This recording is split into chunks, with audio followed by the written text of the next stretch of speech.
कब तक हमारी बेटियां ऐसे ही मरती रहेंगी, शिकार होती रहेंगी इस तरीके की हरकतों का।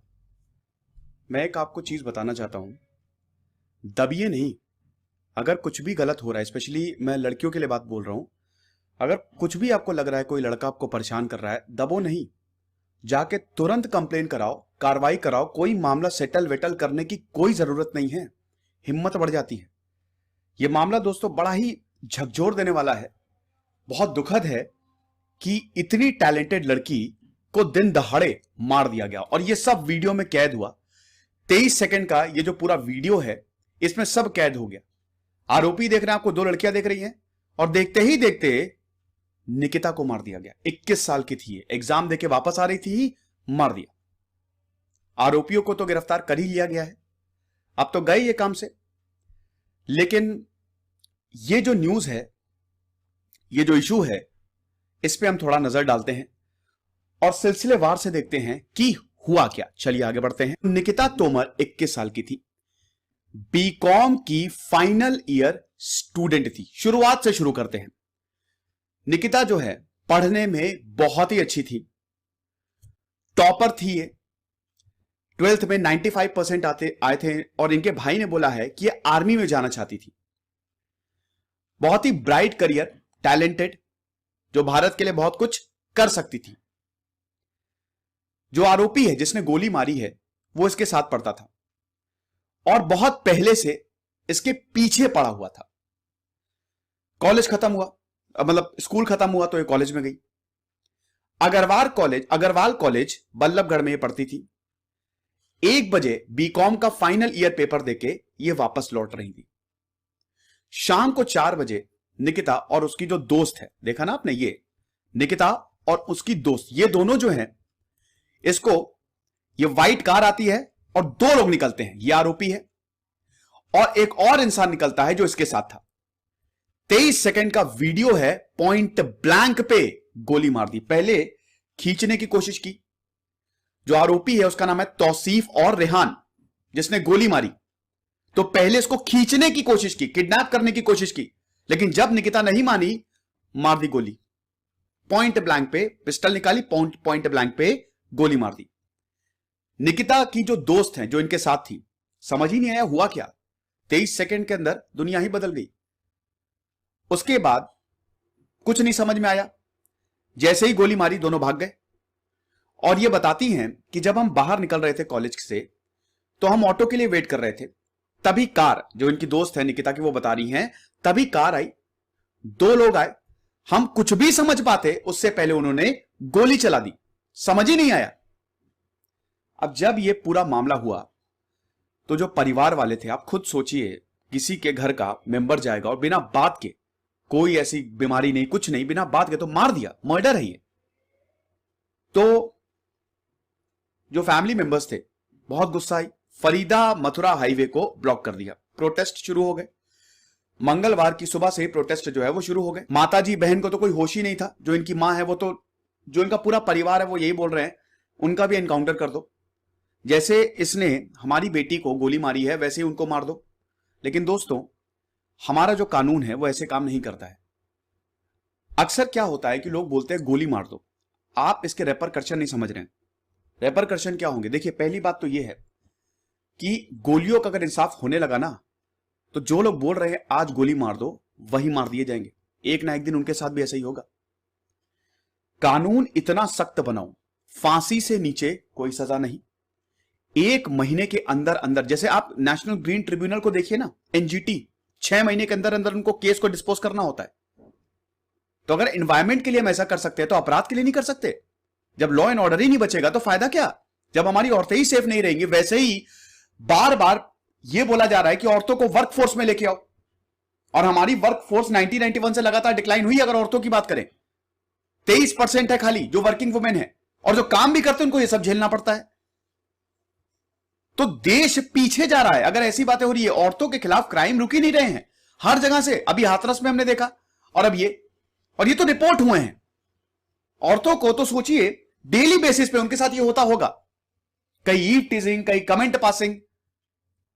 इसका एक ही सोल्यूशन है, अब हरियाणा के जो मिनिस्टर हैं अनिल विज, होम मिनिस्टर है, वो कहते हैं कि ये घटनाएं जो हैं वो पूरी तरीके से रुक नहीं सकती। बिल्कुल गलत है, ये सिरा एकदम गलत स्टेटमेंट है, ये मैं बिल्कुल भी एग्री नहीं करता। सारी घटनाएं, अगर पुलिस सख्त हो जाए, कानून का डर अगर जिस दिन आ गया ना, आप 1 महीने के अंदर दो ना फांसी, किसने मना किया? लाओ ऐसा कानून। तो ये सब हो रहा है। तो अब यहां पे पूरी फैमिली जो है वो कह रही है कि एनकाउंटर कर दो, और मथुरा फरीदाबाद हाईवे को जाम कर दिया। पुलिस ने ये अपील की, एसडीएम भी वहां पे पहुंची और यहां पे उन्होंने बताया कि मिसकम्युनिकेशन हो गया है, हमने आरोपियों को गिरफ्तार कर लिया है। तो पुलिस ने अपील की, उसके बाद मामला ठंडा पड़ा, हाईवे को खाली कराया गया। अनिल विज जो कि हरियाणा के होम मिनिस्टर हैं, उन्होंने तुरंत अनाउंस कर दिया कि स्पेशल इन्वेस्टिगेटिंग टीम जो है वो इस मामले की जांच करेगी और इसको ACP crime Anil Kumar lead करेंगे। निकिता के जो पिताजी हैं मूलचंद तोमर, अब आप देखिए ये लड़का क्या करता था। निकिता के जो पिताजी हैं वो बता रहे थे कि तौसीफ जिसने गोली मारी है, जो मेन है, जब से ये इसके साथ पढ़ रहा था उसके बाद से ये इसके पीछे पड़ा हुआ था। इनके फैमिली वालों का ये कहना है कि लगातार ये दबाव बना रहा था, लगातार ये बोल रहा था कि उससे शादी कर लो। 2018 में भी निकिता को, इनके परिवार वालों का कहना है, निकिता को किडनैप करने की कोशिश की गई। निकिता अपनी 2 सहेलियों के साथ, फ्रेंड्स के साथ वापस जा रही थी। तौसीफ ने उसको गाड़ी में बिठाया, गाड़ी आगे ले गया, 2 जो फ्रेंड्स थी उनको तो उतार दिया, लेकिन निकिता को आगे ले गया।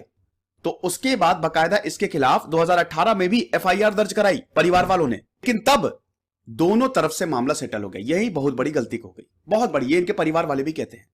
मैं इस फिर से दोहरा रहा हूं, ये कभी मत करिए। जब अपराधियों को लगता है कि क्या कोई कर लेगा, मामला सेटल हो गया, कुछ नहीं हो सकता हमारा, उनके जो हौसले हैं ना वो बढ़ जाते हैं और ऐसी घटनाएं होती रहेंगी। इसमें जो परिवार रिपोर्ट नहीं कराते हैं कि अरे यार बदनाम हो जाएगी लड़की, मत सोचो ये, क्योंकि इस फैसले से आप समझिए पूरा समाज इफेक्ट हो रहा है। ये क्या करेंगे ना, दूसरी लड़कियों के साथ भी यही करेंगे। तो इसीलिए अगर ऐसी घटनाएं हो रही हैं, मामला सेटल तो दूर, सजा दिलवाइए इनको, कानून के हिसाब से चलिए और सजा दिलवाइए। तो बताते हैं इनके पिताजी कि लगातार 2018 से इसको परेशान कर रहा है, लगातार इस्लाम में कन्वर्ट करने की बात कर रहा है, लेकिन जब उसने मना किया, निकिता ने बिल्कुल मना किया, वो पढ़ाई पे करियर ओरिएंटेड लड़की थी वो, तो हम ये देखते हैं उसने निकिता को मार दिया। एबडक्ट जब नहीं कर पाया तो मार दिया, ऐसा रहा।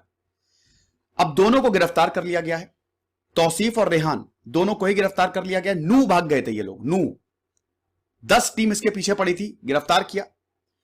और अब IPC section 302 murder and 34 common intention, जो कि आर्म्स एक्ट में भी जो दोषी है ना, पिस्तौल कहां से आई, इनके जो अब मुकदमा चला जाएगा। कुछ भी हो जाए, फांसी से नीचे तो मिलना ही नहीं चाहिए। एक मिसाल सेट करनी चाहिए हमारी जुडिशरी को भी कि अगर हमारी बेटियों के साथ तुम ये सब करोगे ना तो तुमको छोड़ेंगे नहीं। ये लेक्चर था दोस्तों, हॉस्पिटल ले जाया गया बट डेथ हो गई। अब मैं आपको कुछ डेटा बता देता हूं ब्रूटैलिटी को लेके। देखिए, रिलीजन की बात नहीं है यहां पे, धर्म की बात नहीं है, बात है मानसिकता की। आपकी मानसिकता कैसी है? हाथरस गैंगरेप जब हुआ, इनफैक्ट अब हैदराबाद गैंगरेप भी हुआ था, जब बहुत ब्रूटैलिटी से लड़की को जला दिया गया था, तो लोगों के इंटरव्यू लिए गए। मुझे याद है, वो यूट्यूब पे अवेलेबल है, आप देखिएगा। क्विंट ने उसको कवर किया था, द प्रिंट ने भी उस समय कवर किया था, एक छोटी सी डॉक्यूमेंट्री बनाई उन्होंने। और यहां पे लोगों से पूछा कि आपको क्या लगता है, मतलब जो रेप हो रहे हैं आप, तो वहां पे आप आदमियों को तो छोड़िए, औरतों का भी यही कहना था गलती लड़कियों की है। अब ये बातें सुन के इन लोगों का हौसला नहीं बढ़ेगा। जो लड़के हैं, जो मनचले हैं, इनका हौसला तो बढ़ना ही बढ़ना है। परिवार से ही क्राइम शुरू होता है, याद रखिएगा।